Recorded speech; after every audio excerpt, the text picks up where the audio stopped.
أعوذ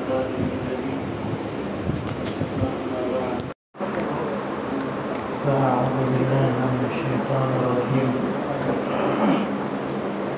بسم الله الرحمن الرحيم. سبحان الذي أسرى بعبده ليلا من المسجد الحرام إلى المسجد الأقصى الذي باركنا حوله لنريه من آياتنا إنه هو السميع البصير. قال النبي صلى الله عليه وسلم: الصلاة معراج المؤمن، وكما قال عليه الصلاة والتسليم: اللهم صل على سيدنا محمد وعلى آل سيدنا محمد وبارك وسلم. اللهم صل على سيدنا محمد وعلى آل سيدنا محمد وبارك وسلم.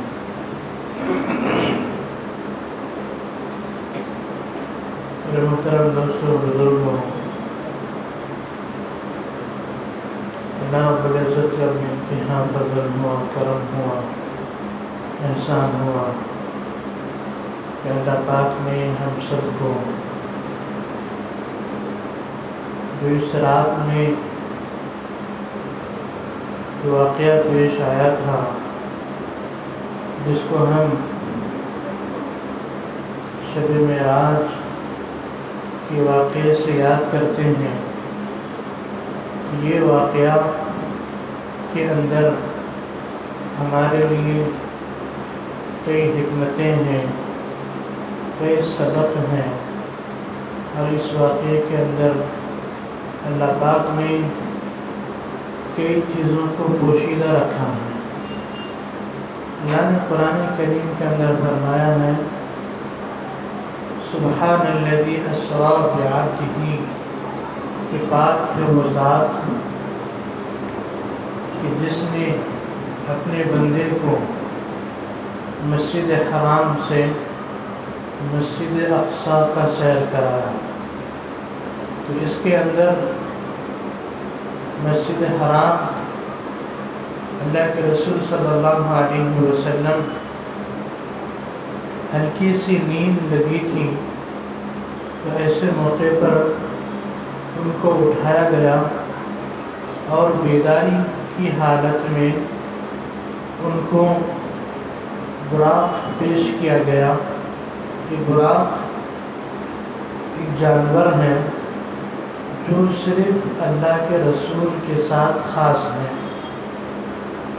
اس جانور کو نہ کسی نبی نے اس پر بیٹھا ہے، نہ کسی انسان بیٹھے گا، صرف وہ ہمارے نبی علیہ الصلاۃ والتسلیم کے لیے خاص تھا۔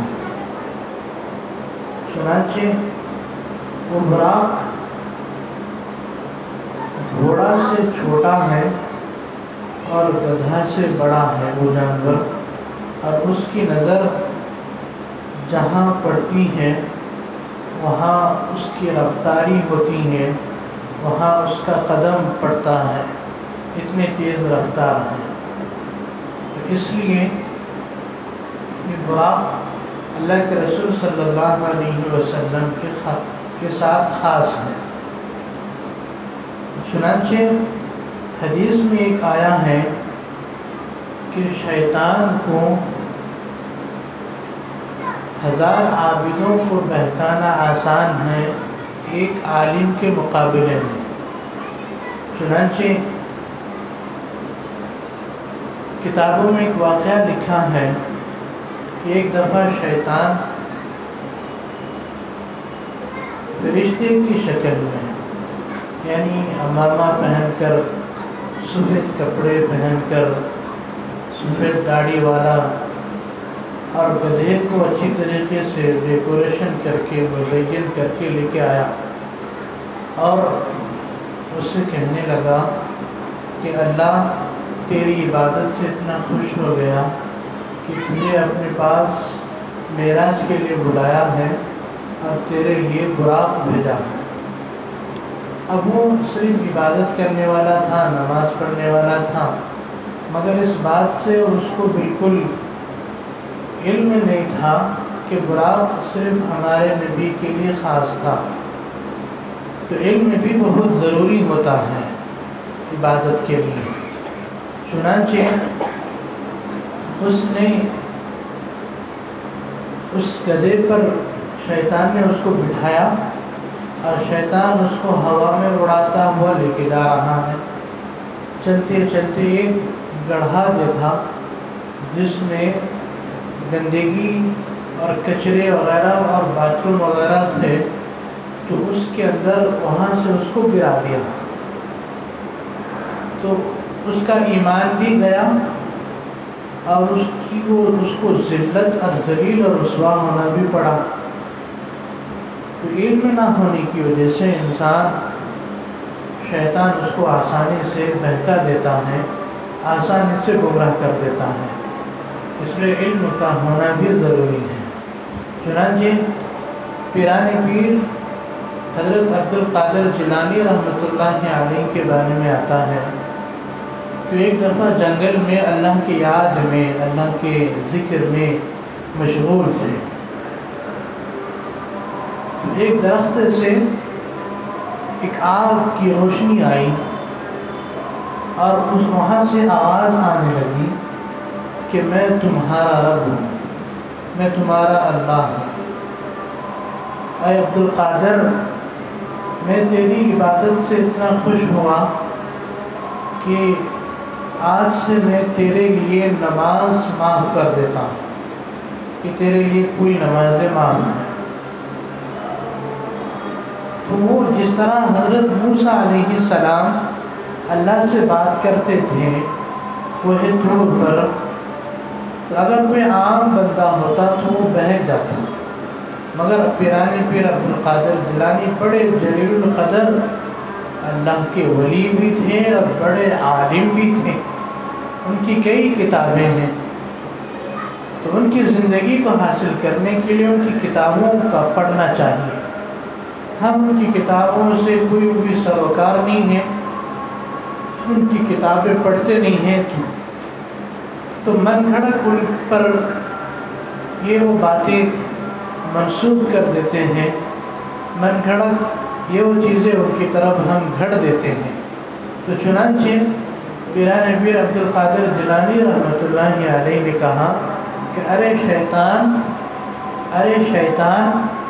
کہ اللہ کے رسول کے لیے بھی نماز ایک وقت کی معاف نہیں تھی، جو اپنے موت کے وقت تک انہوں نے نماز نہیں چھوڑی اور صحابہ کے کاندھے پر ہاتھ رکھ کر گھسیٹتے ہوئے مسجد آ کر با جماعت انہوں نے نماز پڑھی، تو ہمارا کیا شمار ہے؟ جبکہ رسول اللہ کو نماز معاف نہیں تھا تو مجھے نماز کیسا معاف ہو سکتی ہے؟ وہ کہا کہ تو شیطان ہے، ملعون ہے، پھر اعوذ باللہ پڑھنے لگے۔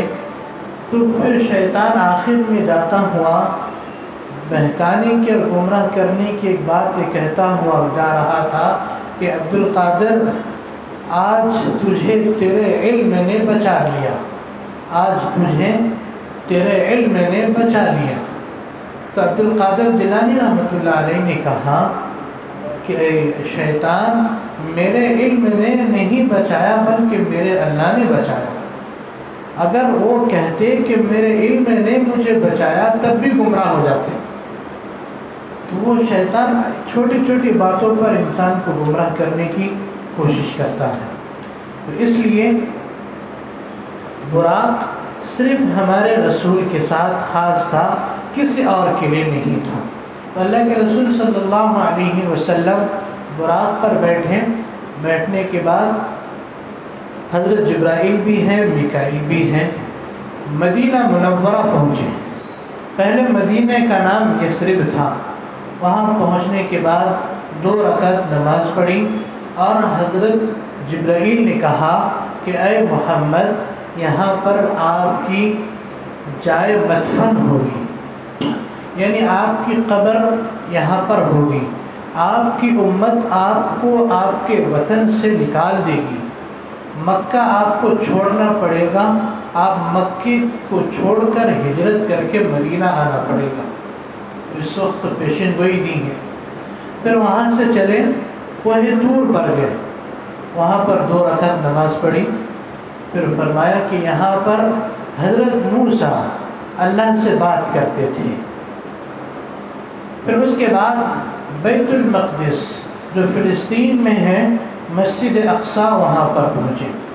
وہاں پر پہنچنے کے بعد جو مسجد اقصیٰ تمام نبیوں کے، زیادہ تر نبیوں کے مدفن ہیں، قبرستان ہے، وہیں پر مدفون ہے وہ، تو اس مسجد اقصیٰ کے ارد گرد جتنے بھی انبیاء علیہم الصلاۃ والتسلیم آرام کر رہے تھے، سب کو اٹھایا گیا، سب کو اس مسجد اقصیٰ میں جمع کر دیا گیا، اور حضرت جبرائیل اذان اور اقامت دی، اور آپ علیہم الصلاۃ والتسلیم نماز پڑھائی، آپ نے امامت کی ہے، تو آپ ہوئے امام الانبیاء، تمام نبیوں کے امام بنے۔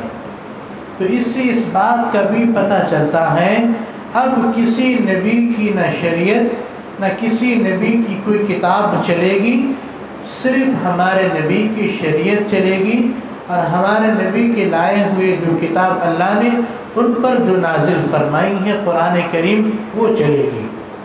تو جب نبیوں نے امام الانبیاء حضرت محمد مصطفیٰ صلی اللہ علیہ وسلم کے تابع ہو گئے، تو پھر ان نبیوں کے امتی کو بھی، ان نبیوں کے ماننے والوں کو بھی چاہیے کہ وہ بھی محمد صلی اللہ علیہ وسلم کے پیروکار بنے، ان کی اتباع کرنے والے بنے۔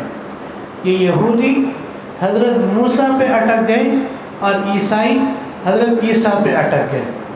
یہودی حضرت موسیٰ کو مانتے ہیں، تورات کو مانتے ہیں، اور عیسائی حضرت عیسیٰ کو مانتے ہیں اور انجیل کو مانتے ہیں۔ حالانکہ اب اللہ کے رسول جب آ گئے ہیں، پھر ان کی نہ کتاب چلے گی، نہ ان کی نبیوں کی پیروی کرنا ان کے لیے ضروری ہوگی، بلکہ ہمارے نبی صلی اللہ علیہ وسلم کی کتاب کی پیروی کرنا، کتاب کو ماننا، رسول اللہ کی پیروی کرنا ضروری ہے۔ پھر اس کے بعد آپ صلی اللہ علیہ وسلم کے سامنے 2 پیالے لائے گئے، 2 پیالے پیش کر دیے گئے، ایک پیالہ دودھ کا تھا اور ایک پیالہ شراب کا تھا۔ تو اللہ کے رسول صلی اللہ علیہ وسلم نے دودھ کے پیالے کو چوائس کی، دودھ کے پیالے کے لیے اور پینے لگے۔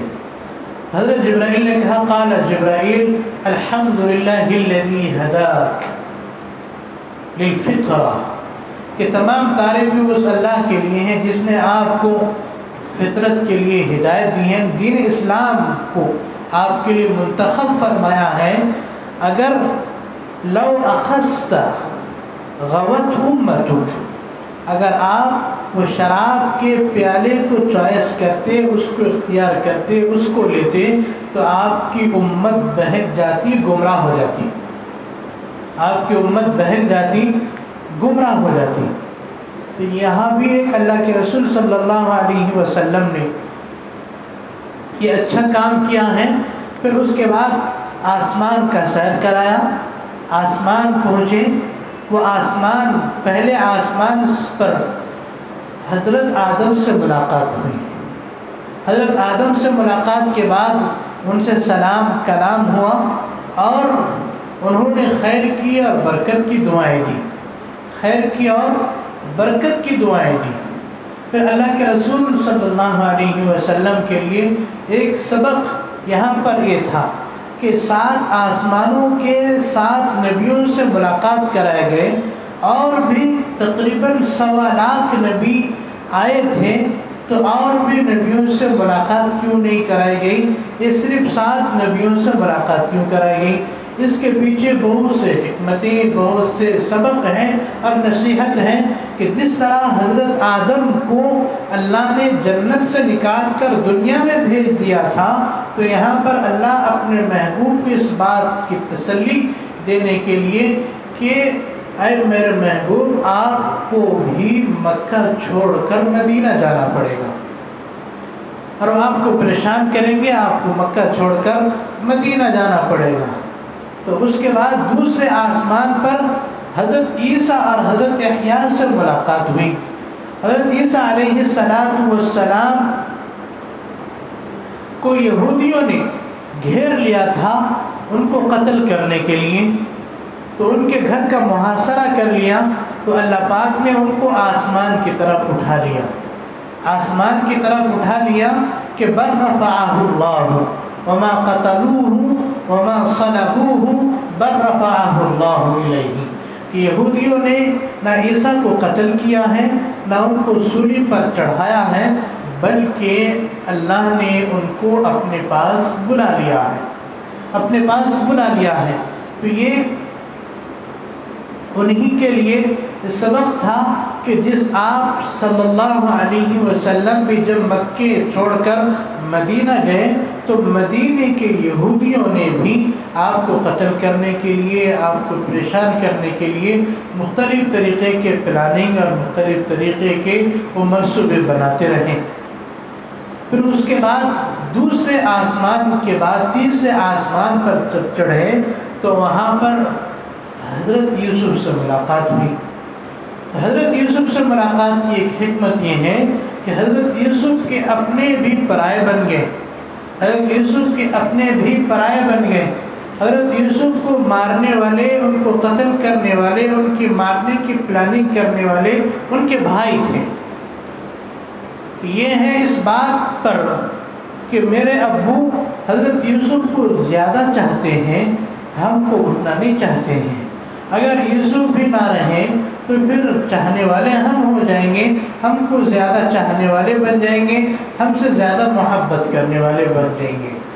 تو کسی نے کہا کہ ان کو قتل کر دیا جائے، کسی نے کہا اس کو مار دیا جائے، کسی نے کہا اس کو کنویں میں ڈال دیا جائے۔ چنانچہ انہوں نے مختلف پلاننگ کے بعد حضرت یوسف کو کنویں میں ڈال دیا، پھر ان کو مصر کے بازار میں بیچا گیا، وہاں نیلام کرایا گیا ہے۔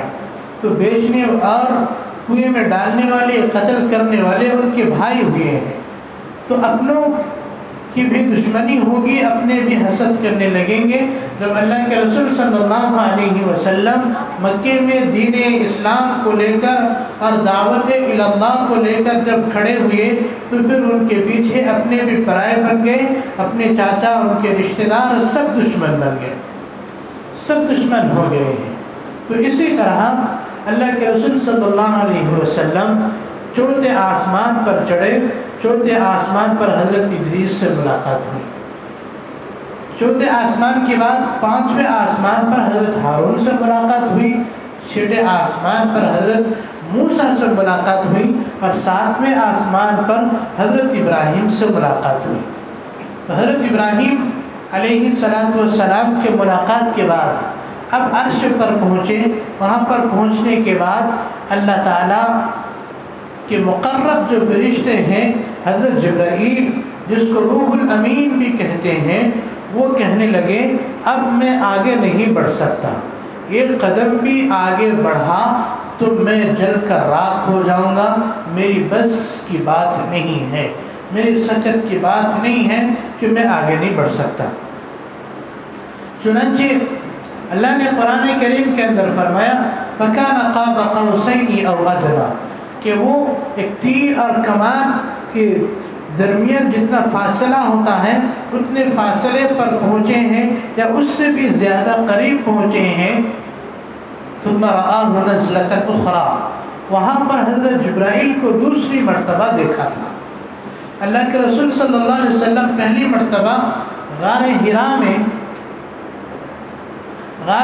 میں دیکھا تھا۔ جب اللہ کے رسول غار ہرا میں عبادت کے لیے جایا کرتے تھے تو دیکھا کہ آسمان اور زمین کے بیچ میں جبرائیل لٹک رہے تھے، تو اللہ کے رسول اتنے بڑے ہیکل اور اتنی بڑے جسامت کو دیکھ کر ڈر گئے، اور ڈر کے مارے گھر کو آئے اور کہنے لگے زمیلونی زمیلونی دسرونی دسرونی، کہ مجھے کمبل اڑا دو، کمبل اڑا دو۔ پھر اس وقت آیت نازل ہوئی یا ایھا المدثر قم فانذر وَرَبَّكَ فَكَبِّرْ وَثِيَابَكَ فَطَهِّرْ وَالرُّجْزَ فَاهْجُرْ۔ اے کمبل میں کمبل اوڑھنے والے کھڑے ہو جاؤ اور لوگوں کو ڈراؤ اور اپنے رب کی پاکی بیان کرو، اپنے رب کی بڑائی بیان کرو، اپنے کپڑے کو پاک کرو، وَالرُّجْزَ فَاهْجُرْ، اور بتوں کی گندگیوں سے پاک رہو، دور رہو۔ تو وہاں پر جبرائیل کو پہلی مرتبہ دیکھا اور دوسری مرتبہ وہ آسمان پر دیکھا تھا۔ حضرت جبرائیل کے 600 پر ہیں، ایک پر کھولے تو مشرق ڈھانپ جائے، دوسرا پر کھولے تو مغرب ڈھانپ جائے۔ تو پھر باقی پر اتنے بڑے بڑے ہیں تو ایک پر سے آدھی دنیا، دوسرے پر سے پھر آدھی دنیا ڈھانپ جا رہے، تو پھر اس کے باقی پروں سے دنیا تو اتنی چھوٹی ہے ان کے نزدیک، اللہ کے مخلوق کے نزدیک۔ تو میرے بھائیوں، حضرت جبرائیل علیہ السلام اب آگے نہیں بڑھ سکے۔ اللہ کے رسول نے کہا، اللہ کے رسول سے کہا اب میں آگے نہیں بڑھ سکتا، یہ آپ کی بساط اور آپ کا مقام ہے، آپ جائیے۔ تو اللہ پاک کو اپنے محبوب کو اتنا قرب عطا فرمایا ہے، اتنا تقرب اور اتنی قریبی فرمائی ہے کہ اللہ کو اپنے لیے کسی کو دیدار کا موقع نہیں دیا ہے، کسی کو دیدار کا موقع نہیں دیا ہے۔ حضرت موسیٰ کی بڑی خواہش تھی کہ میں اللہ کا دیدار کروں، صرف اللہ سے تو بات کرتے تھے، اللہ سے ہم کلام ہوتے تھے، اللہ سے گفتگو کرتے تھے، پر اللہ اپنا اپنی تجلی اور اپنا دیدار نہیں کرایا ہے۔ تو حضرت موسیٰ اللہ سے کہنے لگے اللہ میں آپ کو دیکھنا چاہتا ہوں۔ اللہ نے کہا لن ترانی، اے موسیٰ تم نہیں دیکھ سکتی، تمہارے اندر یہ کیپیسٹی اور طاقت اور پاور نہیں ہے، مگر پھر بھی خواہش کرنے لگے۔ تو اللہ نے کہا کہ میں اپنا نور کوہ طور پر گراؤں گا، اگر تم اس کو برداشت کر سکو گے تو پھر میں اپنا دیدار تمہیں کراؤں گا۔ حضرت موسیٰ نے اللہ کا نور جب دیکھا تو فصعق موسیٰ، حضرت موسیٰ بیہوش ہو کر گر گئے، حضرت موسیٰ بیہوش ہو کر گر گئے۔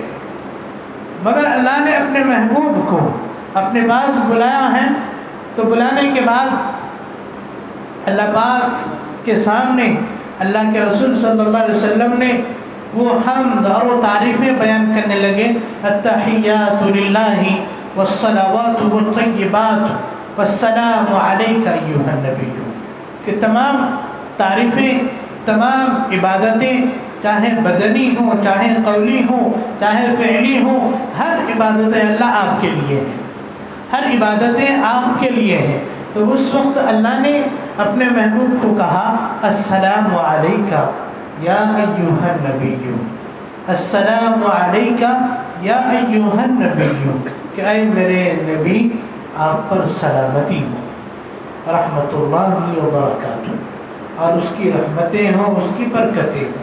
تو یہ اللہ نے اپنے محبوب کو سلام کیا ہے، کتنی خوش نصیبی کی بات ہے کہ خود تو اللہ نے اپنے محبوب کو بلایا ہے اور سلام کرنے والے وہ بھی اللہ ہیں، سلام پیش کر رہے ہیں اللہ اپنے محبوب کو، اور ہم اللہ کے رسول کے نام لیوا ہیں، مگر دن میں کتنی مرتبہ ہم اللہ کے رسول پر درود بھیجتے ہیں، درود و سلام بھیجتے ہیں، ہمیں اس کی کوئی خبر نہیں ہے۔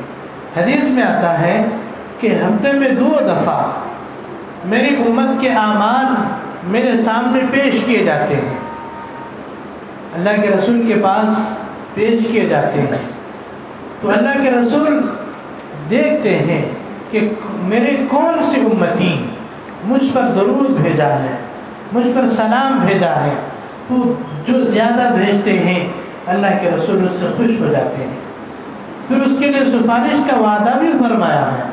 تو ہم پورا دن گزر جاتا ہے، نہ ایک دفعہ درود و سلام بھیجتے ہیں، نہ رسول اللہ صلی اللہ علیہ وسلم کے لیے درود کا نذرانہ پیش کرتے ہیں۔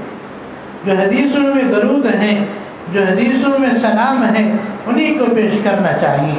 سب سے افضل درود تو درود ابراہیم ہے، اس کے بعد حدیث میں آتا ہے اگر اللہ کے رسول سے ملاقات اور زیارت کا شرف حاصل کرنا ہے تو یہ درود شریف کی کثرت کیا کریں، اللہم صلی علی محمد النبی الامی وعلی آلہ وبارک وسلم تسلیما۔ ہم کو درود ہی یاد نہیں ہے، صرف درود ابراہیم ہم پڑھ لیتے ہیں، بعض کو یاد رہتا ہے بعض کو یاد نہیں رہتا ہے۔ تو یہ درود بہت اہم ہے۔ اللہ کے رسول نے فرمایا من صلی علیہ واحدہ، جو کوئی مجھ پر ایک دفعہ درود بھیجتا ہے، صلی اللہ علیہ 10 مرات، تو اللہ اس پر 10 مرتبہ درود بھیجتا ہے، 10 رحمتیں بھیجتے ہیں اللہ پاک اس کے اوپر، اللہ اس کے اوپر 10 رحمتیں بھیجتے ہیں، 10 گناہ معاف کرتے ہیں اور 10 درجے بلند کرتے ہیں۔ تو ایک دفعہ درود پڑھنے پر اتنا ہی مقام مل رہا ہے، اگر 100 بار پڑھیں تو کیا مقام ملے گا؟ تو اللہ پاک عرش پر بلا کر سلام خود اپنے محبوب کو کر رہے ہیں، السلام علیک یا ایھا النبی ورحمۃ اللہ وبرکاتہ۔ پھر اللہ کے رسول وہاں پر بھی اپنے آپ کو تنہا محسوس نہیں کیے ہیں کہ میرے پیچھے میری امت ہے، میرے پیچھے میری امت ہے، تو اللہ سے کہنے لگے اللہ صرف سلامتی مجھ پر مت بھیجیے بلکہ میری امت پر بھی سلامتی بھیجیے۔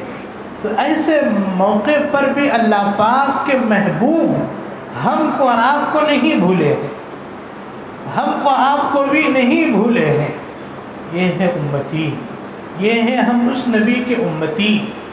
حضرت موسیٰ علیہ السلام جب فرعون سے بچا کر اپنی قوم کو بنی اسرائیل کو لے کے جا رہے تھے تو سامنے جب دریائے نیل آئی تو اس وقت بنی اسرائیل نے موسیٰ سے کہا تھا کہ اے موسیٰ اب تو تم ہم کو مرواؤ گے، یعنی آگے بھی جائے تو دریا ہے تب بھی ہماری موت ہے، پیچھے پلٹے تو فرعون اور اس کا لشکر ہے تب بھی ہماری موت ہے، ہم کیا کریں گے؟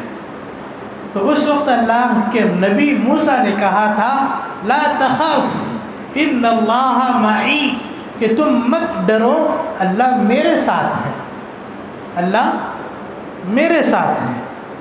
تو یہ حضرت موسیٰ نے کہا تھا۔ اسی طرح اللہ کے رسول صلی اللہ علیہ وسلم جب غار ثور میں تھے، حضرت ابوبکر ڈر رہے تھے، دشمنوں کے پیر نظر آ رہے ہیں کہ کہیں دیکھ لیں پھر کیا ہوگا کیا ہوگا۔ حضرت ابوبکر بے چین تھے، پریشان تھے، تو اللہ کے رسول نے کہا ابوبکر مت ڈرو، لا تخف ان اللہ معنا، اللہ ہمارے ساتھ ہے، اللہ ہمارے ساتھ ہے۔ تو یہ ہمارے نبی کی خصوصیت ہے کہ اللہ کے رسول جو خصوصی ملاقات ہے اس خصوصی ملاقات میں بھی اپنی امت کو نہیں بھولے ہیں، اور قیامت کے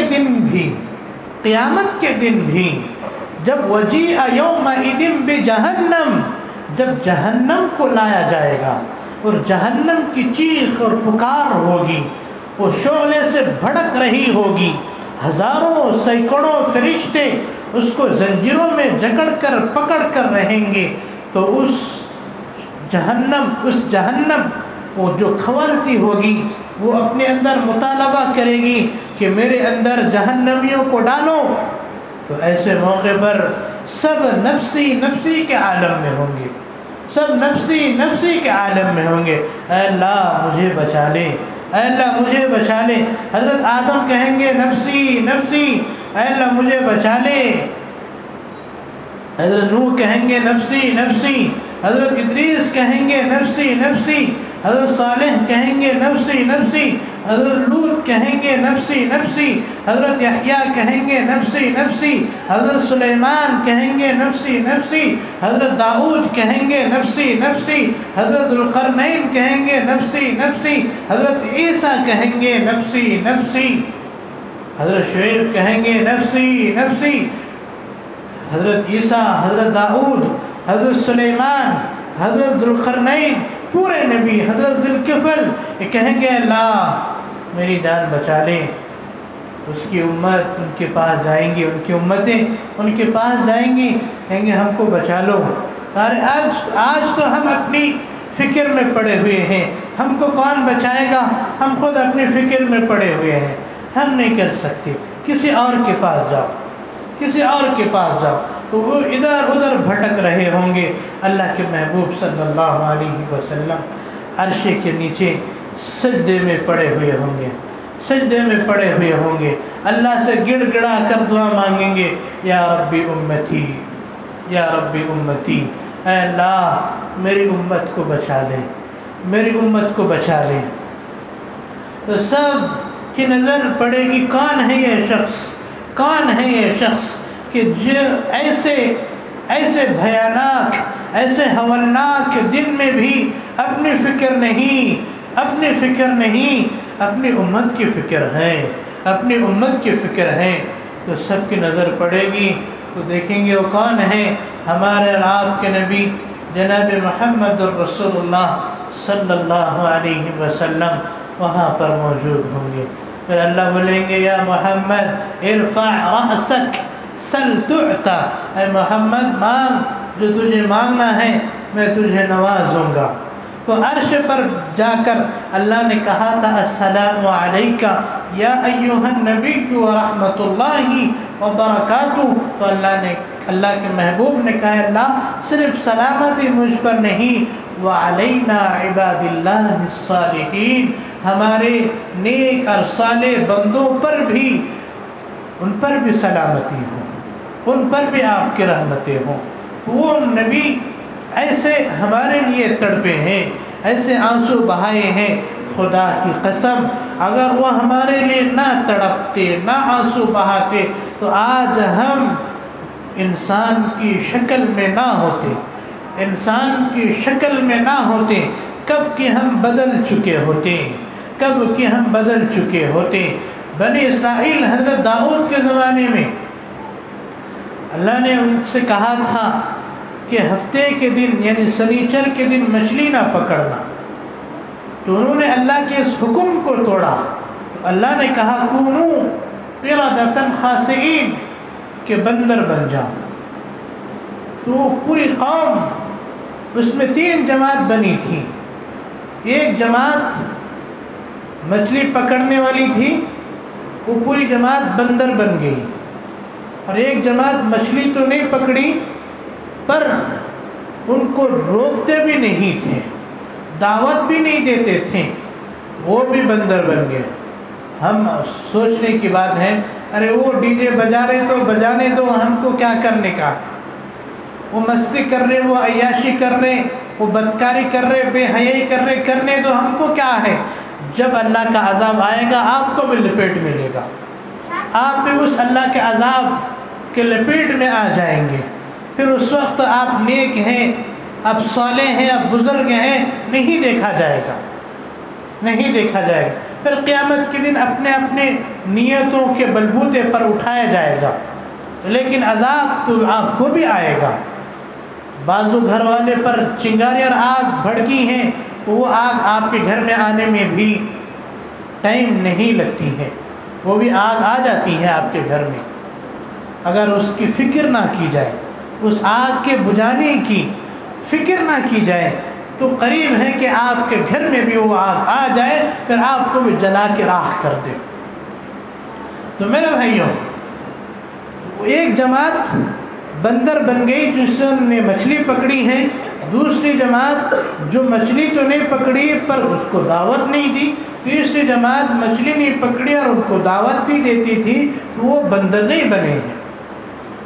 تو ایک مچھلی پکڑنے کا حکم تھا جو چھوٹا سا، ہمارے نظر میں ایسا محسوس ہوتا ہے، جو نماز سے بھی کم درجے کا ہے.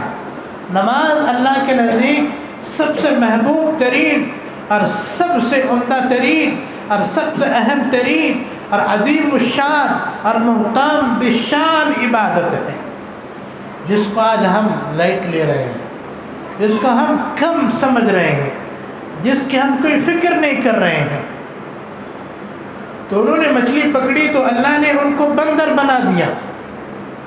بعض روایت میں آتا ہے کہ ان کے بوڑھے جو تھے وہ سور بن گئے، جو جوان تھے وہ بندر بن گئے، اور جو بچے تھے وہ کتے بن گئے۔ تو یہ عذاب ان پر آیا تھا۔ تو آج اگر ہم غور کریں تو کتنے ایسے بندے ہیں جو اللہ کی نافرمانی کر رہے ہیں، کتنے ایسے اللہ کے بندے ہیں جو اللہ کے احکامات کو کھلم چھوڑ رہے ہیں، جو نماز نہیں پڑھ رہے ہیں۔ کتنے ایسے لوگ ہیں صرف جمعے کے دن نظر آتے ہیں۔ بعض بندے تو ایسے ہیں وہ جمعے کی نماز تک بھی نہیں پڑھتے ہیں، وہ صرف عید کی نمازوں میں شریک ہو جاتے ہیں، یا اس کی رشتہ دار کی میت ہو گئی تو جنازے میں شریک ہو جاتے ہیں۔ اللہ کے رسول نے کہا ہے من ترک الصلاۃ متعمدا فقد کفر، جس نے جان بوجھ کر نماز چھوڑ دیا وہ کافر ہو گیا، وہ اسلام سے نکل گیا۔ تو نماز نہ پڑھنا، سستی کاہلی کرنا، یہ تو جان بوجھ کے کر رہے ہیں۔ میرے بھائیوں، ابلیس وہ اللہ کی کیا نافرمانی کرا تھا؟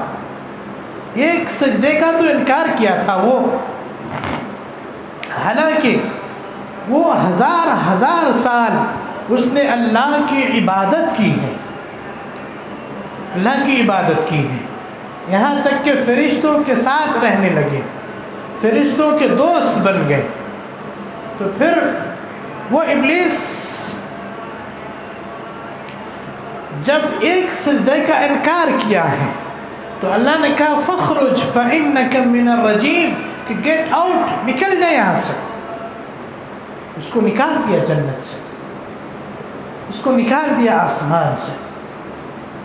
اب ہم سوچیں کتنے ایسے ہیں کہ دن میں کتنے سجدے کو چھوڑ رہے۔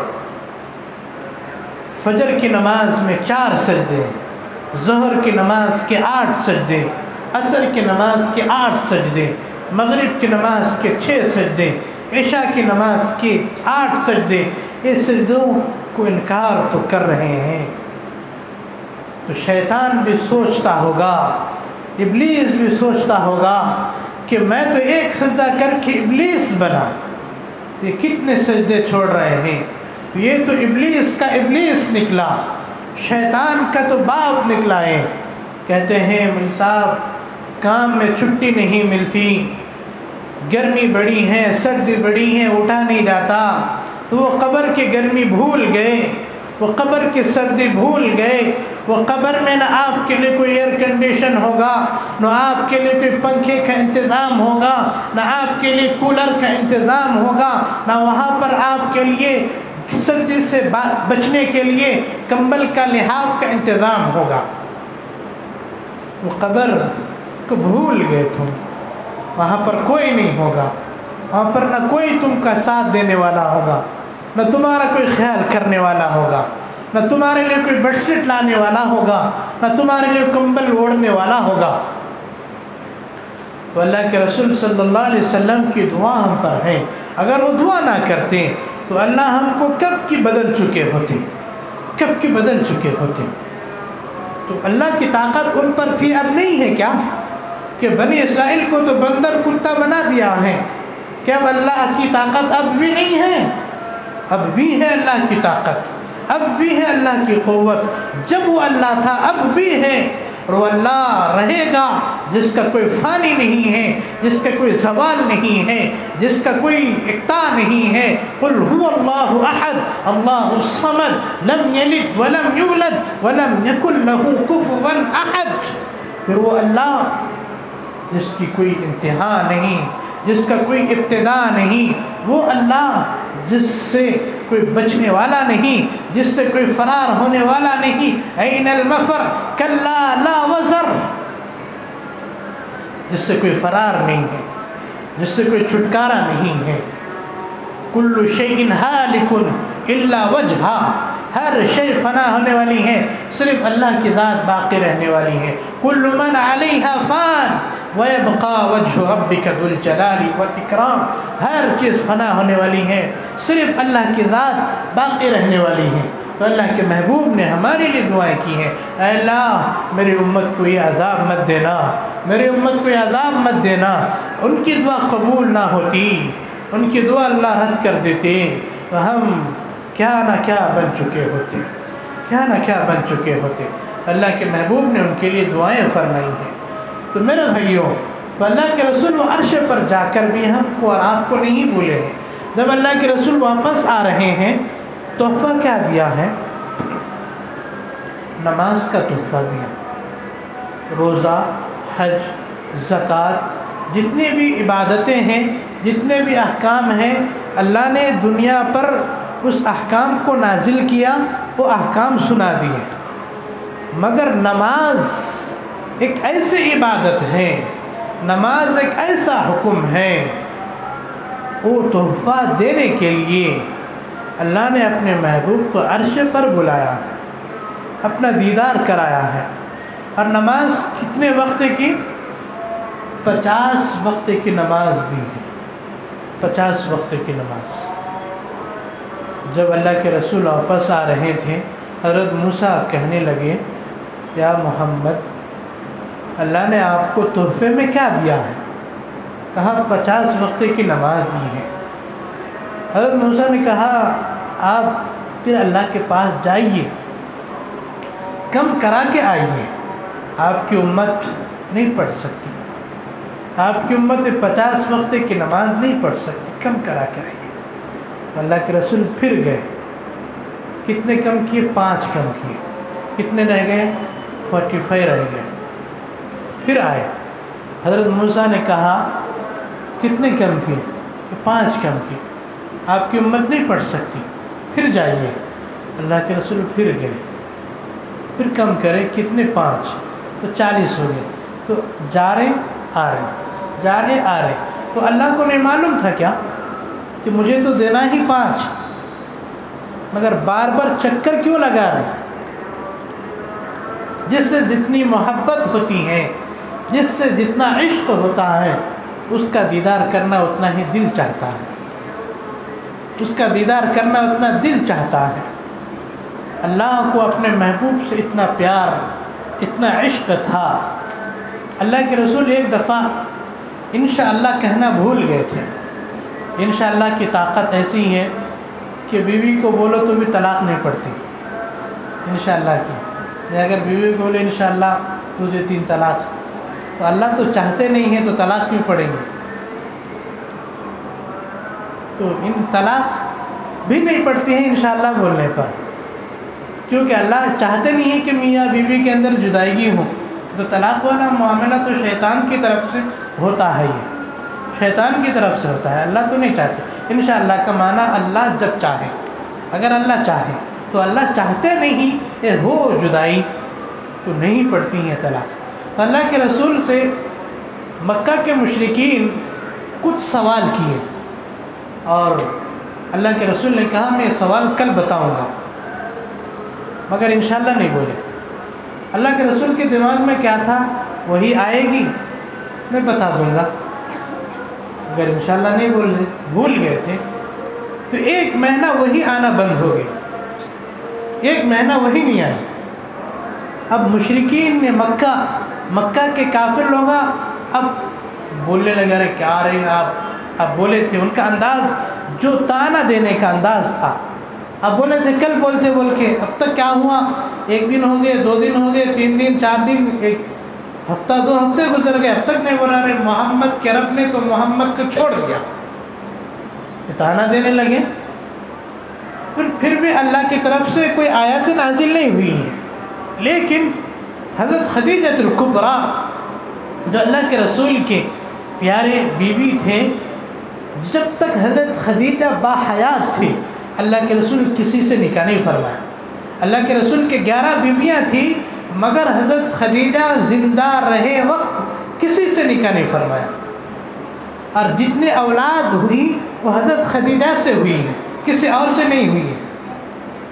4 بیٹیاں ہیں، زینب، رقیہ، ام کلثوم، فاطمہ، اور 2 بیٹے تھے ابو القاسم اور عبداللہ، یہ 2 تھے، مگر وہ بچپن ہی میں انتقال ہو گئے، اور ایک بیٹے تھے ابراہیم، وہ بھی بچپن ہی میں انتقال ہو گئے۔ 4 بیٹیاں زندہ تھیں، تو ان سے ہی پوری اولادیں ہوئی ہیں۔ اور اللہ کے رسول سے حضرت خدیجہ اتنی محبت کرتی تھی، ہر طریقے سے حضرت خدیجہ نے اللہ کے رسول کا ساتھ دیا تھا۔ جبکہ مکے والے رسول اللہ کو پریشان کرنے لگے، حضرت خدیجہ بہت مالدار قسم کی عورت تھی، مگر حضرت خدیجہ کی عمر 40 سال کی تھی اور رسول اللہ کی عمر 25 سال کی عمر تھی، اس وقت نکاح ہوا تھا۔ ہر قسم سے ان کا ساتھ دیا تھا انہوں نے، اتنا اللہ کے رسول سے لگاؤ تھا، اللہ خود جبرائیل کے ذریعے سے کہا کرتے تھے کہ میرا سلام خدیجہ کو پیش کرنا، میرا سلام خدیجہ کو پیش کرنا۔ اللہ کی طرف سے سلام پڑھوایا جاتا تھا، سلام کا تحفہ اور گلدستہ بھیجا جاتا تھا خدیجہ کے لیے۔ وہ خدیجہ ایک دن کہنے لگے، یا رسول اللہ کیا معاملہ ہے؟ کیا اللہ نے آپ کو چھوڑ تو نہیں دیا؟ تو اپنوں کی بات کھا جاتی ہے، پرائے کچھ کہہ دے تو اتنا زخم نہیں لگتے ہیں، اپن کچھ کہہ دے، اپنے لوگ کچھ کہہ دیں تو گویا کہ زخم پر نمک چھڑکنے کے برابر ہیں۔ تو اپنوں کی بات کھا جاتی ہیں، تو اللہ فوراً حضرت جبرائیل کو بھیجے، حضرت جبرائیل کو بھیجے، اور ان کی سانس، ان کا سانس، جبرائیل کا سانس پھولا ہوا تھا۔ جس طرح کوئی دوڑتا ہو تو پھر دوڑنے کی وجہ سے وہ ہانپنے لگتا ہے، اس کا سانس پھولنے لگتا ہے، حضرت جبرائیل کا سانس پھولنے لگا اور کہنے لگا والضحى واللیل اذا سجا ما ودعك ربك وما قلا۔ والضحى روشن، آپ کے روشن علم کی قسم، واللیل اذا سجا آپ کے سیاہ چادر کی قسم، جس میں آپ اپنی امت کے گنہگاروں کو اس میں چھپا لو گے۔ امام رازی رحمۃ اللہ نے اس کے اور 2 ترجمہ کیے ہیں، ایک تو یہ ہے اس میں سے کہ والضحى اے میرے محبوب آپ کے روشن چہرے کی قسم، واللیل اذا سجا آپ کے کالے زلفوں کی قسم، ما ودعك ربك وما قلا آپ کے رب نے آپ کو نہ چھوڑا ہے نہ آپ سے ناراض ہے، نہ آپ کو چھوڑا ہے نہ آپ سے ناراض ہے۔ تو وہ اللہ کیسے چاہتے تھے کہ جو قسم اٹھائے تو کیا اٹھائے، اپنے محبوب کے چہرے کی قسم اٹھائے، چہرے کی قسم اٹھائے۔ حضرت امی جان عائشہ رضی اللہ تعالیٰ عنہ فرماتی ہیں کہ وہ زلیخا کی سہیلیاں حضرت یوسف کو دیکھ کر اپنے انگلیاں کاٹ لی تھیں، اگر وہ اپنے محبوب کو محمد کو دیکھ لیتے تو اپنے سینے کو چیر بیٹھتی تھی۔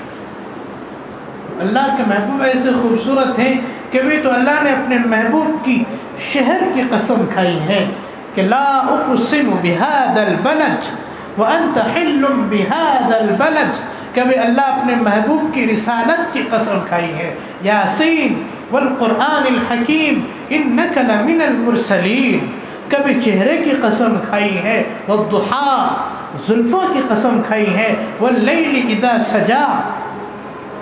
تو وہ اللہ بار بار معراج میں بلا رہے کہ اللہ اپنے محبوب کو بار بار دیدار کرا رہے۔ اگر دے دیتے 5 وقت کی نماز لے لو، 5 وقت کی نماز، قصہ ختم ہو جاتا، مگر یہ آنے جانے کا سلسلہ نہیں ہوتا تھا، یہ عشق اور معشوق کا سلسلہ تھا، عشق اور معشوق۔ اللہ اپنے محبوب سے ایسے عشق فرمایا ہے، تو ہم کو بھی اتنا عشق اگر مل گیا تو ہم کامیاب ہو جائیں گے۔ مگر عشق کرنا ہے تو نبی کے طریقے پر چلنے میں ہے۔ نبی کا عاشق تب مانا جائے گا جب آپ نبی کے سنتوں پر چلنے لگے، نبی کے بتائے ہوئے طریقے پر چلنے لگے، تب آپ کو عاشق رسول کہا جائے گا۔ اب 5 رہ گئے، 5 رہ گئے۔ حضرت موسیٰ کہنے لگے اے محمد آپ کی امت یہ بھی نہیں پڑھ سکتی، اب جائیے کم کرا کے آئیے۔ اللہ کے رسول اب مجھے جاتے ہوئے شرم آ رہی ہے، اب میں کم نہیں کرا سکتا۔ چلنے لگے تو اللہ کی طرف سے آواز آ رہی ہے محمد آپ کی امت پڑھے گی تو 5، مگر میں دوں گا ان کو 50 وقت کی نماز کا ثواب، 1 وقت کی نماز پڑھنے پر 10 وقت کی نماز پڑھنے کا ثواب دوں گا۔ تو جو تحفہ اللہ کے رسول کو اللہ نے عرش پر بلا کر دیا تھا وہ نماز، آج ہم نماز کی کوئی اہمیت ہی نہیں دیتے ہیں۔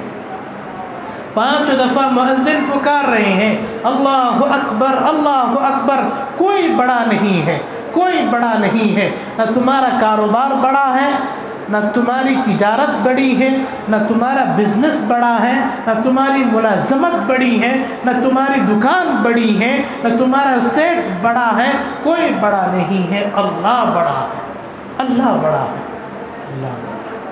مگر ہم اس اللہ کی بڑائی سے غافل ہیں، اس اللہ کی عظمت سے غافل ہے، اس نماز کی اہمیت سے غافل ہے جس نماز کو اللہ نے عرش پر بلا کر دیا تھا۔ اور اللہ کے محبوب نے کہا الصلاۃ معراج المؤمن، نماز ایمان والے کا معراج ہے۔ اللہ کا دیدار کرنا ہے تو نماز پڑھنا ہے۔ جس طرح اللہ نے اللہ کے محبوب اللہ کا دیدار کرنے کے لیے عرش پر گئے تھے تو اللہ کے محبوب نے کہا کہ تم کو اللہ کا دیدار کرنا ہے تو سجدے میں گر جاؤ، نمازوں کا اہتمام کرو، نماز ہی تمہارا اللہ کا دیدار کرائے گا۔ حضرت علی کہا کرتے تھے اگر مجھے ایسا ہو کہ میں اللہ سے بات کروں، ایم ٹاک یو اللہ، کہ اگر میں اللہ سے بات کروں تو میں نماز میں کھڑا ہو جاتا ہوں، میں نماز میں کھڑا ہو جاتا ہوں تو مجھے ایسا محسوس ہوتا ہے کہ میں اللہ سے بات کر رہا ہوں، میں اللہ سے بات کر رہا ہوں۔ اور جب مجھے ایسا لگے کہ اللہ مجھ سے بات کرے تو میں قرآن پڑھنے لگتا ہوں، میں قرآن پڑھنے لگتا ہوں۔ جب قرآن پڑھتا ہوں تو مجھے ایسا محسوس ہوتا ہے کہ اللہ مجھ سے بات کر رہے ہیں، اللہ مجھ سے ہم کلام ہو رہے ہیں۔ قرآن بھی بڑی عظیم الشان کتاب ہے۔ حضرت ابو ہریرہ جب قرآن پڑھنے لگتے تو قرآن کو اپنے سینے سے لگاتے، پھر آنکھوں میں لگاتے، اس کو بوسہ دیتے اور روتے ہوئے کہتے ھذا کلام اللہ، یہ اللہ کا کلام ہے، یہ اللہ کا عظیم الشان کلام ہے جو اللہ نے ہمیں نوازا ہے۔ کہ اللہ نے قرآن کریم کے اندر فرمایا ہے کہ اِنَّا عَرَضْنَا الْأَمَانَةَ عَلَى السَّمَاوَاتِ وَالْجِبَالِ وَالْأَرْضِ وَالْجِبَالِ فَأَبَيْنَ أَن يَحْمِلْنَهَا وَأَشْفَقْنَ مِنْهَا وَحَمَلَهَا الْإِنسَانُ، کہ ہم نے اس قرآن کی امانت کو آسمانوں پر رکھا، زمینوں پر رکھا، پہاڑوں پر رکھا، فَأَبَيْنَ أَن يَحْمِلْنَهَا، تو یہ اس کو اٹھانے سے انکار کر دیے، نہیں ہم اس کو اٹھا نہیں سکتے۔ اس قرآن جیسے عظیم الشان نعمت اور امانت کو ہم اس کی بوجھ نہیں اٹھا سکتے۔ وہ ڈر گئے، وہ کانپ گئے، وہ لرز اٹھے اور انسان نے اس کو اٹھا لیا۔ دوسری سورہ حشر کے اندر اللہ نے فرمایا ہے کہ لا یستوی اصحاب الجنت واصحاب النار، اصحاب الجنت هم الفائزون لو انزلنا هذا القرآن على جبل، اللہ کہہ رہے کہ اے مخاطب اگر ہم اس قرآن کو پہاڑ پر، جو پہاڑ مضبوط ہیں، اپنی جگہ سے نہ ہل سکتا ہے، نہ اس کو آسانی سے کوئی ہلا سکتا ہے، اگر ہم قرآن کو اس پہاڑ پر اتارتے لَرَأَيْتَهُ خَاشِعًا مُتَصَدِّعًا من خشیت اللہ، تو آپ دیکھتے اس پہاڑ کو کہ وہ ریزہ ریزہ ہو جاتا، وہ کانپنے لگتا، وہ ڈر جاتا۔ تو یہ قرآن بھی ایسا ہے، اس کو دل سے لگانا چاہیے، سینے سے لگانا چاہیے، قرآن کی تلاوت کرتے رہنا چاہیے۔ قرآن کی تلاوت سے دل کا زنگ دور ہوتا ہے، دل کا میل دور ہوتا ہے، اللہ سے محبت پیدا ہوتی ہے، قرآن پڑھنے والے اللہ کے ولی بن جاتے ہیں۔ تو قرآن اگر نہیں پڑھنا آتا ہے تو سیکھنا چاہیے۔ ہم سب کے لیے وقت دے رہے ہیں، قرآن کے لیے وقت دے رہے ہیں، قرآن سیکھنا چاہیے۔ اور جو قرآن سیکھے ہوئے ہیں اس کے لیے بھی گزارش ہے کہ قرآن کو صحیح معنی میں پڑھیں۔ اگر قرآن کو غلط پڑھیں گے تو قرآن آپ کے لیے لعنت بھیجے گا، وہ قرآن آپ کے لیے بد دعا کرے گا۔ کیونکہ زیر زبر پیش کے بدلنے سے اور حروف کی ادائیگی کے بدلنے سے بھی معنی بدل جاتا ہے. جیسے قلب، قلب کا معنی دل، قاف سے ہے، اگر اس کو پڑھے قلب، اس کا معنی کتا. کتنا بڑا فرق آ گیا. اس طرح ال کا معنی کہنا، اے میرے نبی آپ کہیے، اور کہ کل کاف سے، اس کا معنی کھانا، کھائیے. تو اللہ کا جو مطلب ہے بولنے کا پورا مطلب ہی بگڑ جائے گا. تو جو قرآن پڑھنا جانتے ہیں اس کی تصحیح کرا لیں اپنے مسجد کے امام سے، مؤذن سے، یا جو پڑھنے اچھی تجوید سے جاننے والے ہیں اس سے پڑھیں، ورنہ ان کا پڑھنا بیکار جائے گا، بلکہ اس کے لیے قرآن اس کو بد دعا دے گا.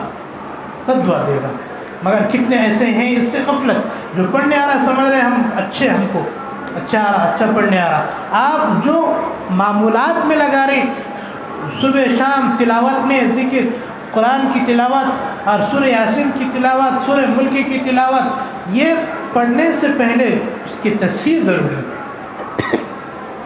خیر، تو اللہ کے محبوب صلی اللہ علیہ وسلم کو اللہ نے تحفہ کے طور پر یہ نماز دیا تھا، تو ہمیں نماز کا اہتمام کرنا چاہیے، نماز نہیں چھوڑنا چاہیے. یہ شب معراج میں سب سے اہم سبق اس واقعے سے ملتا ہے کہ نماز کی پابندی، نماز کا اہتمام بہت ضروری ہے. پھر اللہ کے رسول، میں اپنی بات مختصر کر رہا ہوں، اللہ کے رسول صلی اللہ علیہ وسلم کو اللہ نے جنت کا سیر کرایا، جہنم کا سیر کرایا. یعنی جنت بھی دیکھیں، جہنم بھی دیکھیں، جہنم بھی دیکھیں. اللہ کے رسول صلی اللہ علیہ وسلم فرماتے ہیں کہ اطلعت فی الجنت، میں نے جنت میں جھانک کر دیکھا، فرأیت اکثر اہلها الفقراء، تو میں نے سب سے زیادہ جنتی کو دیکھا وہ جو غریب ہے، غریب لوگوں کو دیکھا. حدیث میں، بعض حدیث میں بھی آیا ہے کہ مالداروں سے پہلے 50 سال پہلے غریب لوگ جنت میں جائیں گے،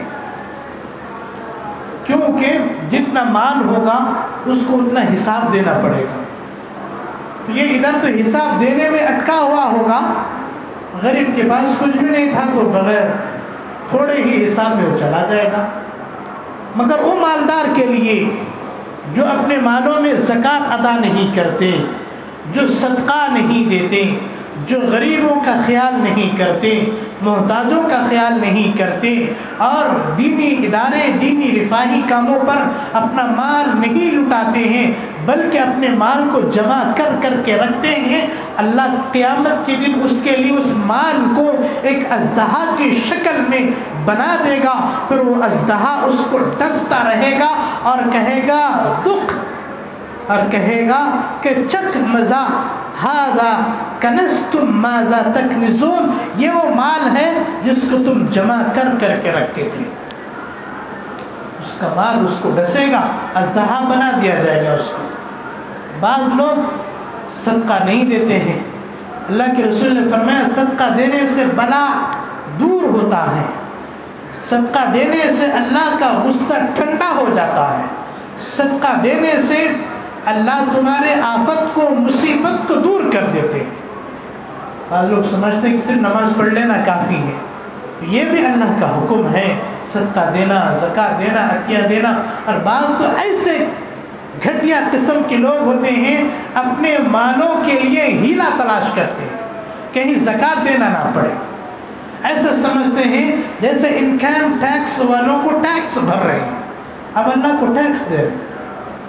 یہ خوش دلی سے دینا چاہیے کہ جو اللہ نے آپ کو جو مال دیا ہے اس میں سے آپ کو 97% رکھنے کے لیے کہا ہے اور 25% دینے کے لیے کہا ہے.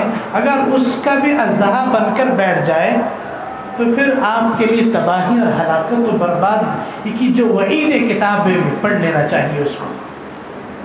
خیر، تو جو میں بتا رہا تھا، اللہ کے رسول نے فرمایا کہ میں اکثر زیادہ لوگوں کو دیکھا کہ وہ غریب ہیں جنت میں، اور وَطَلَعْتُ فِي النَّارِ، اور میں جہنم کو جھانک کر دیکھا تو فَرَأَيْتُ أَكْثَرَ أَهْلِهَا النِّسَاء، تو میں جہنم میں زیادہ تر عورتوں کو دیکھا، کہ جہنم میں عورتیں زیادہ ہیں، عورتوں میں زیادہ ہی سستی، کاہلی، نمازوں سے لاپرواہی، تلاوت سے لاپرواہی، احکامات سے لاپرواہی، تو یہ ان کے لیے باعث ہلاکت اور تباہی اور جہنم میں جانے کا سبب ہے۔ مگر ان کے شوہروں کی ذمہ داری بنتی ہے کہ جس طرح آپ نماز پڑھ رہے ہیں، آپ تلاوت کر رہے ہیں، دین کا کام کر رہے ہیں، تو ان کو بھی دین کے کام پر ڈھالنا چاہیے۔ وہ آپ کے اتنے بڑے محسنہ ہیں جو بغیر کسی مزدوری کے، بغیر کسی اجرت کے آپ کی خدمت کر رہے ہیں، آپ کے ماں باپ کی خدمت کر رہے ہیں، آپ کے بچے کی خدمت کر رہے ہیں، آپ کے لیے کھانا پکا رہے ہیں، برتن دھو رہے ہیں، بچے کی پرورش کر رہے ہیں، آپ کے ماں باپ کی خدمت کر رہے ہیں، حالانکہ یہ اس کے ذمے کوئی واجب اور ضروری نہیں تھا، وہ صرف اپنے شوہر کی محبت پر وہ کرتی ہیں، پر اس کا صلہ آپ یہ دے رہے ہیں کہ اس کو جہنم بھیج رہے ہیں۔ نماز نہیں پڑھتی ہیں تو کبھی آپ بولتے نہیں ہیں، تلاوت نہیں کرتی ہیں تو کبھی آپ بولتے نہیں ہیں، وہ جیسے بھی کر رہے ہیں، آپ مسجد آ رہے، بیان سن رہے، نماز پڑھ رہے، تلاوت کر رہے، مگر اس کی فکر نہیں کر رہے، تو آپ کی بھی پکڑ ہوگی، آپ کے بھی پوچھ تاچھ کیا جائے گا قیامت کے دن۔ اور ایک بات یہ ہے کہ وہ عورتوں کو آپ 1000 دفعہ بولو نماز پڑھو، نماز پڑھو، نماز پڑھو، نہیں پڑھے گی۔ نماز کیا ہے معلوم تو ہونے دو اس کو، نماز پڑھنے پر کیا ملے گا مجھے، تلاوت کرنے پر کیا ملے گا مجھے، اس کو معلوم ہی نہیں ہے۔ اس کے لیے تعلیم ضروری ہے۔ گھر میں اگر تعلیم ہوگی، وہ نماز کے فضائل سنیں گے، اللہ نے اس کے دل کو نرم بنایا، خود بخود آپ کو بولنے کی ضرورت نہیں پڑے گی، اور نماز پڑھنا شروع کر دے گی۔ قرآن کے فضائل جب سنیں گے، خود بخود قرآن پڑھنا شروع کر دے گی، قرآن کی تلاوت شروع کر دے گی۔ اگر پڑھنا نہیں آتا ہے، وہ سیکھے گی، وہ سیکھنے کی کوشش کرے گی، وہ بے چین ہو جائے گی۔ وہ کسی دن نماز نہ پڑھے تو بے چین، کسی دن قرآن کی تلاوت نہ کرے تو بے چین ہو جائے گی۔ تو اس کے لیے اصل گڑ کیا ہے؟ گھر کی تعلیم بہت ضروری ہے، گھر کی تعلیم ضروری ہے۔ تو عورتوں کو زیادہ تر اللہ کے رسول نے جہنم میں دیکھا ہے۔ پھر اللہ کے رسول صلی اللہ علیہ وسلم نے دیکھا ہے کہ ایک شخص بیٹھا ہوا ہے اور دوسرا شخص اس کے یہ گلے سے چیر کر، چاقو سے چیرتا ہوا گدی تک لے کے آ رہے، گردن تک، پھر ادھر چاقو سے چیر کر اس کے گردن تک لے کے آ رہے۔ تو اللہ کے رسول نے جبرائیل اور میکائیل سے پوچھا یہ کون ہے جس کو اس طرح کیا جا رہا ہے؟ جب چیر دیتا ہے پھر ٹھیک ہو جاتا، پھر کرتے رہتے، قیامت تک اس کے ساتھ اس طرح کرتے رہے گا۔ پوچھا کون ہے؟ کہ یہ آدمی جھوٹا ہے، جو جھوٹ بولتا تھا اور دنیا میں مشہور ہو جاتا تھا، جھوٹا آدمی۔ تو جھوٹا آدمی کے ساتھ اس طرح کیا جائے گا۔ تو جھوٹ بہت ہی گھناؤنی جرم ہے، کہ حدیث میں آیا ہے کہ جھوٹ بولنے والے کے منہ سے بدبو آتی ہے جس سے فرشتے دور بھاگ جاتے ہیں، دور بھاگ جاتے ہیں۔ الصدق ینجی والکذب یہلک، سچائی نجات دلاتی ہے اور جھوٹ ہلاکت و تباہی و بربادی دلاتی ہے۔ تو اس لیے جھوٹ بولنے سے منہ سے بدبو آتی ہے، اور اس بدبو کی وجہ سے فرشتے دور بھاگ جاتے ہیں۔ اگر ہم پوچھیں کہ میرے صاحب کہاں بدبو آتی نہیں نا، ان کو محسوس نہیں ہوا، تو آپ اس کی مثال آسانی سے سمجھنا ہے تو آپ کے بازو، اگر آپ بیڑی سگریٹ پینے والے نہیں ہیں، آپ کے بازو اگر ویسا آدمی ٹھہر جائے گا، آپ کی نماز ہی خراب ہو جاتی، آپ کی نماز ہی خراب ہو جاتی، کیونکہ اس کے منہ سے جو بدبو مار رہی، انہیں تو سمجھتا کہاں بدبو، کیونکہ اسی بدبو میں گندگی میں ڈوبا ہوا ہے، انہیں دوسروں کو تکلیف ہو رہی بلکہ اس کو محسوس ہی نہیں ہوتا۔ اسی طریقے سے اب بعض باتھ روم ایسے ہیں جنرل باتھ روم رہتے جو پبلکوں کے رہتے، ذرا کھولتے ہی سڑی بو منہ میں مارتی، مگر باتھ روم میں تو جانا ضروری رہتا. اب بیٹھ گئے تھوڑی دیر، مگر 10 منٹ بھی بیٹھ جاتا کچھ محسوس ہی نہیں ہوتا. پہلے بدبو ماری اس کو، اگر وہاں بیٹھ گئے تو بدبو ہی ختم. بدبو تو ہے ہی مگر اس کے احساس میں تھا کیونکہ گندگی میں بیٹھا ہوا ہے. اسی طرح جھوٹ بولتے بولتے ایسی گندگی آ گئی ہے، ایسی عادت پڑ گئی ہے، اس کی بدبو ہی ہمیں محسوس نہیں ہوتی ہے. اور فرشتے تو نور کے بنے ہوئے ہیں، ہر ایک کے ساتھ فرشتے ہمیشہ لگے ہوئے ہوتے ہیں، تو فرشتے آپ سے دور بھاگ جاتے ہیں. کہ اس کے منہ سے پیخانے کی بدبو آنے لگی ہے. اس لیے جھوٹوں سے پرہیز کرنا چاہیے. اور ایک شخص جو لیٹا ہوا ہے، اس کے سر پر ایک شخص بڑا پتھر اٹھا کے اتنا زور سے مارتا ہے، اس کا سر چکنا چور ہو جاتا ہے. وہ پتھر کلائیاں بازی کھاتا ہوا دور لڑکتا ہوا چلا جاتا ہے. پھر وہ فرشتہ اس کو اٹھا کر جب لاتے لاتے پھر اس کا سر جیسا تھا ویسا ہو جاتا. پوچھا کہ کون ہے یہ حدیث میں ہے کہ اللہ کے رسول سے سب جبرائیل اور میکائیل جب اللہ کے رسول پوچھ رہے تھے کون ہے تو کہنے لگے کہ آگے چلو آگے چلو آگے چلو. لاسٹ میں بتاتے کون ہے یہ. میں ابھی بتا دے رہا ہوں یہ کہ وہ شخص ہیں جو حافظ قرآن تھا، جو علوم قرآن تھا جس کے سینے میں، مگر قرآن کی نہ تلاوت کرتا تھا، نہ قرآن پر عمل کرتا تھا، نہ رات میں اس کو پڑھتا تھا، نہ دن میں اس پر عمل کرتا تھا. قرآن کی سیکھا، پڑھا، یاد کیا، حافظ بنا، بھلا دیا، اس کو بھلا دیا اپنے سینے سے. ایسے شخص کے ساتھ اس طرح قیامت تک ہوتا رہے گا. اور وہ بھی جو قرآن کا علم سیکھا، جو عالم بنا، قرآنی علوم سیکھا پر اس پر عمل نہیں کیا، اس کے ساتھ بھی اس طرح ہوتا رہے گا. پھر آگے نکلے، آگے گئے، ایک غار دیکھے، گہا غار دیکھے، اس کے اندر آگ جل رہی تھی. وہ آگ اوپر جاتی پھر نیچے آتی. اس کے اندر ننگے ننگے مرد اور عورتیں تھے جو آگ میں جل رہے تھے. اللہ کے رسول نے پوچھا کون ہے؟ کہ یہ آپ کی امت کے زنا کرنے والے مرد اور زنا کرنے والی عورتیں. زنا کیا کرتے تھے، بدکاری کیا کرتے تھے، تو اس کو آگ میں یہ جلایا جا رہا ہے، تپایا جا رہا ہے. تو کسی پر نظر اٹھانا ہم آسان سمجھتے ہیں، کسی کی لڑکی پر، کسی کی بیوی پر یا کسی کی بیٹی پر نظر اٹھانا ہم آسان سمجھتے ہیں، بد نظری کرنا. مگر آپ کی بھی تو بیٹی ہوگی، آپ کے ایک تو گھر کے مستورات ہوں گے، آپ کی بھی تو ماں اور بہنیں ہوگی، تو اس پر نظر اٹھانے والے کوئی نہیں ہوگا. اللہ کا نظام ہے، جیسے کرنی ویسے بھرنی. آپ جیسے خطا کرو گے اس کی سزا بھی آپ کو بھگتنا پڑے گا. اور آپ 1000 بار سر پٹک لو پھر اس پچھتاوا کا کوئی حل نہیں نکلے گا. اس لیے اپنی نظروں کی حفاظت، شرمگاہوں کی حفاظت. اللہ کے رسول نے فرمایا جو اپنی زبان کے اور شرمگاہ کی ذمہ داری مجھے دے گا، میں اس کے لیے جنت کی ذمہ داری لیتا ہوں، جنت کی گارنٹی دیتا ہوں. ایک شرمگاہ کی حفاظت، ایک زبان کی حفاظت.